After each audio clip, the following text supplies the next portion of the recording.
Right guys, so it's Bank Holiday Monday and nothing's open till 10 o'clock, so I'm occupying myself in the meantime.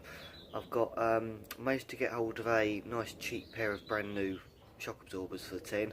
Only for the front so far, I haven't quite managed to track down some rears yet. And I was going to show you how dead simple it is to do on these. So we've got this bar here, which the bottom of the shock absorber bolts into. Then we've got this nut there.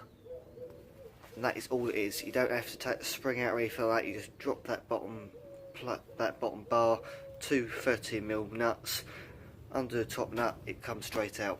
Couldn't be simpler, really, could it? So I just committed the ultimate sin, didn't I? I just said you just do this and just do that.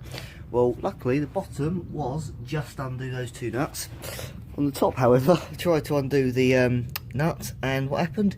The whole fucking thing started to just spin. I had to put a pair of mole grips on top, and then we've got the spanner below it to undo the actual nut itself. And luckily, a bit of penetrating fluid, i.e. WD-40, it's cracked off very nicely, so hopefully it shouldn't take too long.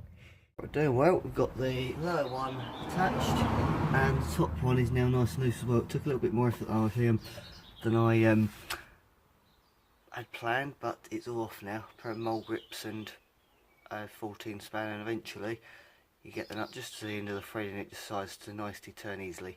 So yeah, now it's just a case of I've got to take note of these bushes and these little washers, because depending on the brand of shock absorber, the manual actually states that the different brands have used different washers, different setups, so I've got to make sure that I've got the right amount of bushes, right amount of wash, etc., and the washes actually go in different places. So where at the moment it's a bush with a washer and a nut, on the new brand it might be, say, washer at the bottom, bush, and then another washer on top. So just got to have a quick look and make sure I've got everything, because we don't want to be putting it back together wrong. So but yeah, so far so good.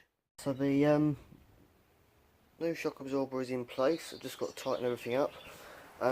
This manual states that you should put the bar it bolts onto at the bottom, that bolts onto the wishbone itself. You should put that on first and then put the shock absorber into place. I think it would be easier if you've got a vise that you can hold the shock absorber in, and then you can sort of manipulate the bar around the eye at the bottom here.